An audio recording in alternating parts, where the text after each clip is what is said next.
Ya, Saudara, proses penyaluran dana desa di Kabupaten Aceh Jaya mulai diterima oleh sejumlah desa. Penyaluran dana desa untuk desa di sejumlah daerah sudah pada tahap 3 setelah pihak desa mempertanggungjawabkan anggaran yang disalurkan pada tahap sebelumnya sesuai dengan pengajuan dari desa itu sendiri. Pencairan anggaran dana desa di Kabupaten Aceh Jaya saat ini sudah memasuki tahap 3. Bahkan dana desa yang disalurkan oleh pemerintah saat ini sudah diterima oleh desa masing-masing. Bahkan sebagian desa telah melakukan sejumlah kegiatan sebagaimana yang diusulkan. Pencairan dana desa di Aceh Jaya telah dimulai sejak awal Agustus yang lalu, saat ini masih sedang berjalan. Bahkan untuk dana desa yang belum disalurkan, hanya sebagian desa dari total keseluruhan desa, karena masih dilakukan pemeriksaan oleh petugas DPMPKB maupun dari DPKK. Hal itu seperti Desa Dayabaro, Kecamatan Krung Sabe.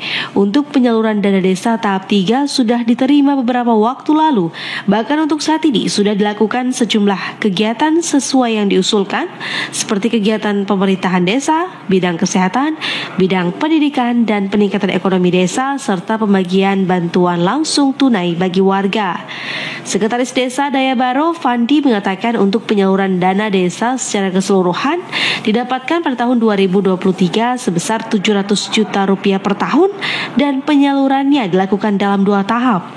Menurutnya penyaluran dana desa dilakukan 2 tahap karena Desa Dayabaro masuk dalam desa mandiri, sehingga untuk penyaluran desa berbeda dengan desa lainnya di Kabupaten Aceh Jaya. Anggaran 2023 ini alhamdulillah segala sesuatu tentang dana desa atau DD terrealisasi sebagaimana kita lihat yang tadi, termasuk pembinaan masyarakat, kesehatan, pendidikan, serta